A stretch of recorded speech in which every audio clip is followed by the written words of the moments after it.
Mike Murray, and this is DH10K. I'm on the digital strategy team here at DH, and I like to go fast. Autocross, hill climbs, track days, time trials.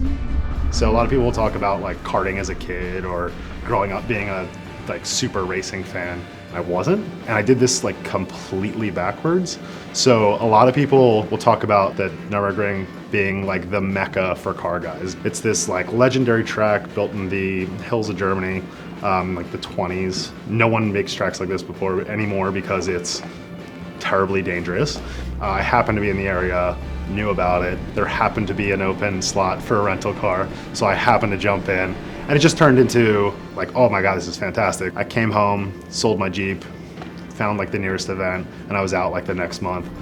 My car is a 97 328i, so it's a BMW E36. We play with different settings, spring rates, sway bars. It's kind of, you just tear the thing down and figure out how it works, and then in doing so, you figure out how to make it better.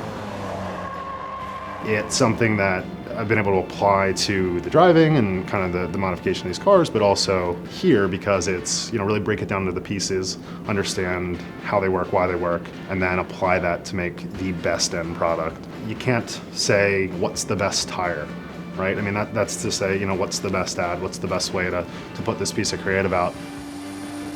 When you're coming up to a corner and you can't see the other side, you know that based on how this car is set up, based on how this track is, you need to keep your foot in, you need to stay on throttle. Even though everything in your body is screaming to let off, if you do that, it's gonna spin, you're gonna go into a wall and regret it. To trust in those concepts, you have to keep in.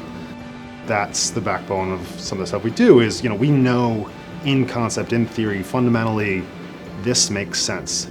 We may not have done it before. And to take that leap, I think, is something that's important because if we're not taking risks, we'll get complacent and we'll never change. And to have that click and happen is something you feel a little bit of magic, and you end up chasing that. So as much as you clench when it's happening, it's something you need to do, and it's essential to growth. Knock on wood, never crashed. I hope not to.